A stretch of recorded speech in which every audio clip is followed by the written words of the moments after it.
You know, as a pop culture show, things are pretty great right now. There's a lot of great television on the air, a lot of great movies in theaters.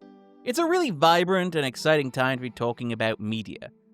However, there's a creeping sense that something is wrong.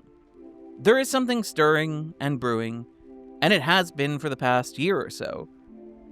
It came to a head a couple of weeks ago when Disney decided to pull the late-night chat show Jimmy Kimmel Live off the air indefinitely in response to the host's comments on contemporary American political culture in the wake of the assassination of Charlie Kirk. This capitulation provoked an immediate and strong reaction. Politicians and celebrities called out the Walt Disney Corporation, and even CEO Bob Iger directly by name. Hi there, Bob. We haven't met, but you probably know me as America's third favourite Zazu. There were massive calls to boycott Disney's theme parks, films, and streaming services, something that Kimmel himself joked about on returning to air. Disney has asked me to read the following statement, and I've agreed to do it. Here we go. To reactivate your Disney Plus and Hulu account. Now, of course, Kimmel was back on television within a week. Still, Kimmel is a celebrity who had the attention of an entire nation and the support of an entire industry. There have been plenty of people without Kimmel's infrastructure who've been targeted in this way and who don't have the support structure to help them fight back. While there was a firestorm around the Kimmel incident in particular, it is more concerning because of what it says about the state of American media at the moment and its relationship to power structures that are trending authoritarian. So this week, we're going to take a look at that. We're going to take a look at how, over the past year, the media industry has cynically and callously capitulated to the Trump administration. We're going to take a look at how that happened, why it is, and what it means. We're going to look at how the administration has used the levers of capitalism to create a chilling effect to stifle criticism and dissent and impose an ideological muzzle on an institution that has long been treated as a liberal boogeyman by conservative commentators. Now, this episode isn't going to be too heavy in terms of ideology and politics because those aren't really what are motivating this shift. In the end, what's causing this is pretty simple. Money wins. Hell, you could even go so far as to say that money... No, you know what? Stop. I can't do it. I just can't do it. Let's just roll into the credits.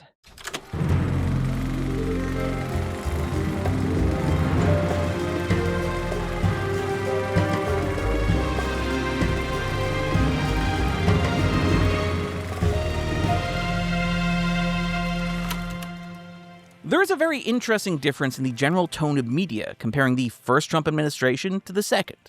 In 2017, the first year of Trump's first term, the media establishment seemed to rally against Trump. The Emmys, for example, were aggressively political. We did have a whole storyline about an impeachment, but we abandoned that because we were worried that someone else might get to it first. Alec Baldwin won an award for parodying Trump on Saturday Night Live. At long last, Mr. President, here is your Emmy. The Handmaid's Tale became the first web series to win Outstanding Drama Series. Now, we can argue about the performativity of all this, the efficacy of this, the theater kid energy of this. We can also debate the morality of including Sean Spicer in the ceremony even as a bit. But generally, the tone of the ceremony was one of defiance and resistance against the norms of the new administration. Compare that to this year's ceremony, which was much more politically subdued. The winners who did try to make political points were played off. I just want to say, finally, go Birds, fuck ICE, and free Palestine. Thank you. And while the nominees for Outstanding Drama Series included charged political shows like Severance or Andor, the actual Emmy went to the much more traditional and old-fashioned procedural The Pit. Now, that show, of course, had some political elements, including a plotline about a mass shooting and trauma flashbacks to COVID, but it was much less overtly about this specific political moment than either Severance or Andor had been. This fits with the larger trend within the industry. Since around mid-2024, there's been a clear vibe shift in the media establishment. This began before Trump was even elected, with media organizations making transparent efforts to appease the candidate. During the election, Patrick Soon-Shiong stopped the Los Angeles Times from endorsing Kamala Harris, while Jeff Bezos killed the Washington Post's endorsement of the same candidate. These, by the way, are papers rooted in strongly Democratic markets that were always going to vote for Harris anyway. So the gesture was symbolic. The logic here was cold and cynical. With Trump's victory becoming more likely as the election approached, they figured that a victorious Trump would be more likely to punish them for endorsing his rival than a victorious Harris would be liable to punish them for withholding their endorsement of her. This is what scholars of authoritarianism call anticipatory obedience, or compliance in advance. The belief is that these institutions preemptively censor themselves to avoid attracting more direct wrath from the powers that be, or the powers that might be. When Bezos had bought the Washington Post back in August 2013, he vowed that, quote, the values of the Post do not need changing, and that he would, quote, not be leading the Washington Post day to day. However, after Trump's victory, Bezos would get more hands-on, going so far as to effectively muzzle the opinion section of the Post, restricting the political focus of the newspaper that had famously exposed the Watergate scandal during the 1970s to matters of, quote, personal liberties and free markets. Even before Trump took office, his electoral victory sent a chilling effect through the industry. The media companies immediately lurched to the right. Their content began to shift dramatically at the behest of senior management. In November 2024, Disney pulled an episode of their animated series Moon Girl and Devil Dinosaur featuring a trans character.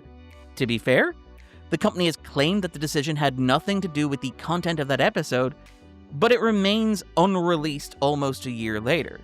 In December 2024, Disney removed a trans plotline from their animated Pixar show Win or Lose. There was a clear desire to make minorities less visible in populist, accessible art. This was a sudden and sharp acceleration of what had been a larger trend in the company. There are internal reports that creators were instructed to make the character of Riley much more explicitly heterosexual in Inside Out 2, released in the summer of 2023.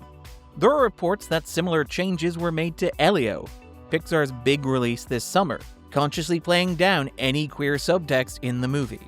It's worth pausing to note here that despite the strange persecution complex that the political right has about liberal Hollywood,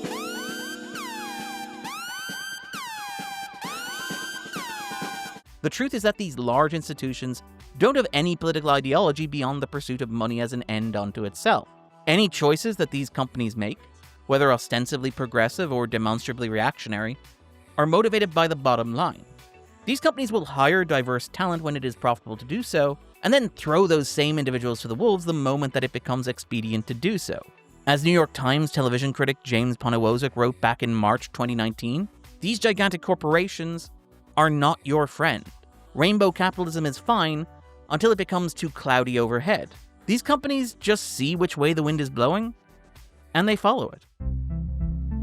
Over the past year, these media institutions have made these sort of capitulations to the Trump administration that would make other would-be autocrats jealous. These concessions are often explicitly financial in nature. In December 2024, the same time that they were removing the trans plotline from Win or Lose, Disney donated $15 million to Donald Trump's presidential library as part of a settlement of a defamation lawsuit that Trump had launched over a statement made by George Stephanopoulos on air.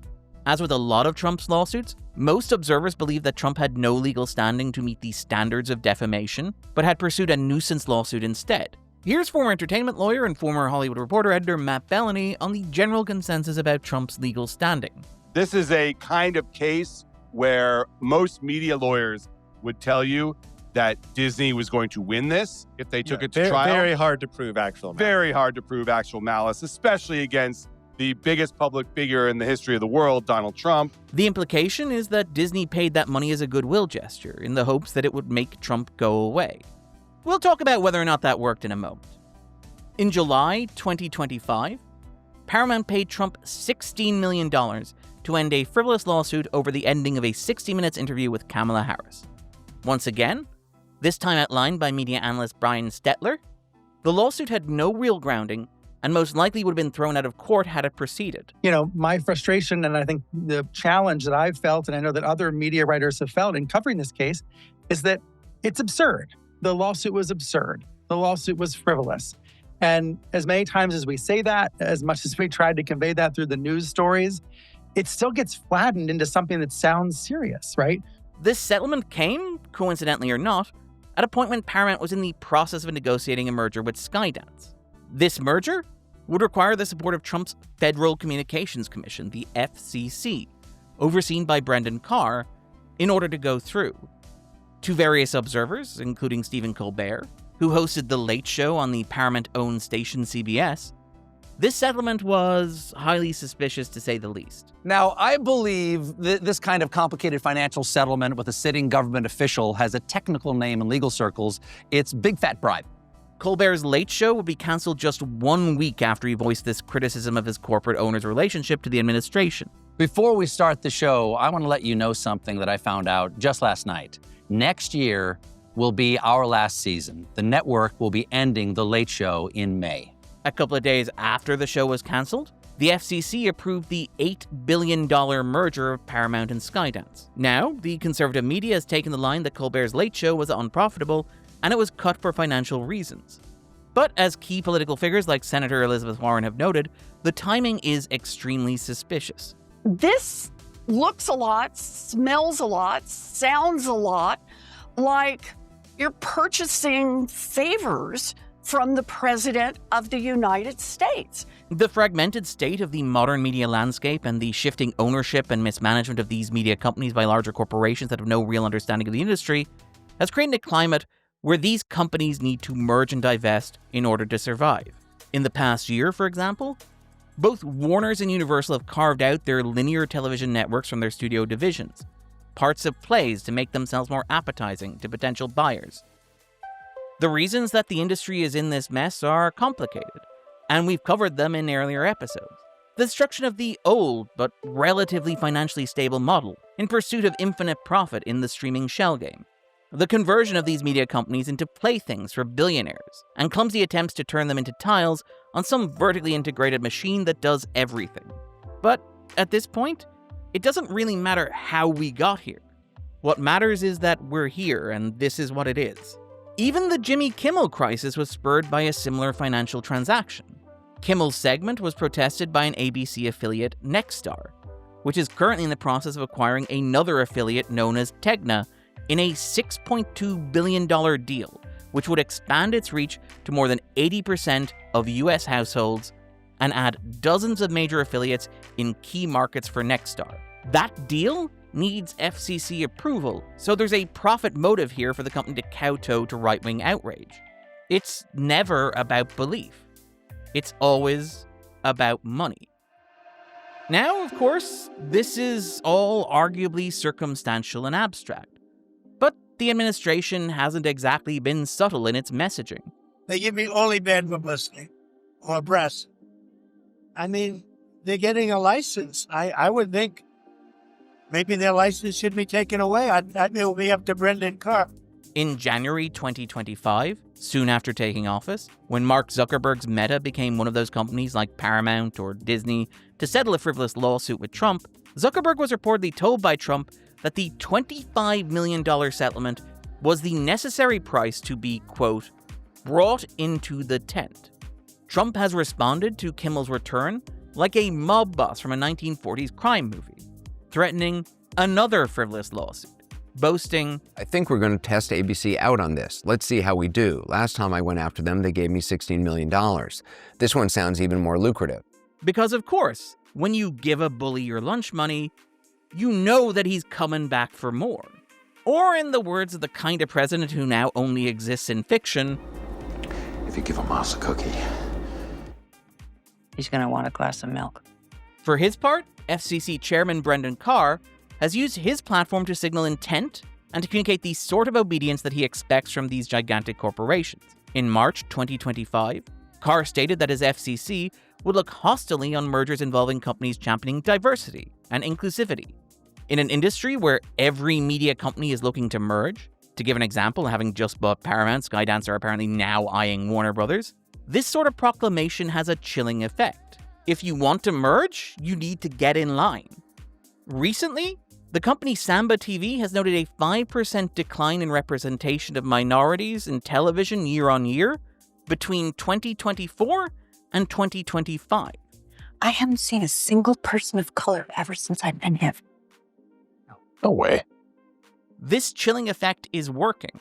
More recently and more specifically, Carr used a right-wing podcast appearance to directly threaten Disney over Kimmel. Carr suggested that Disney could either deal with Kimmel internally, or the FCC would apply its legislative weight to them. I mean, look, we can do this the easy way or the hard way. These companies can find ways to change conduct, to take action, frankly, on Kimmel, or, there's going to be additional work for the FCC ahead. It's the kind of threat that even Joe Pesci from Goodfellas would think was just a little bit on the nose. But then again, that's one of the markers of this administration.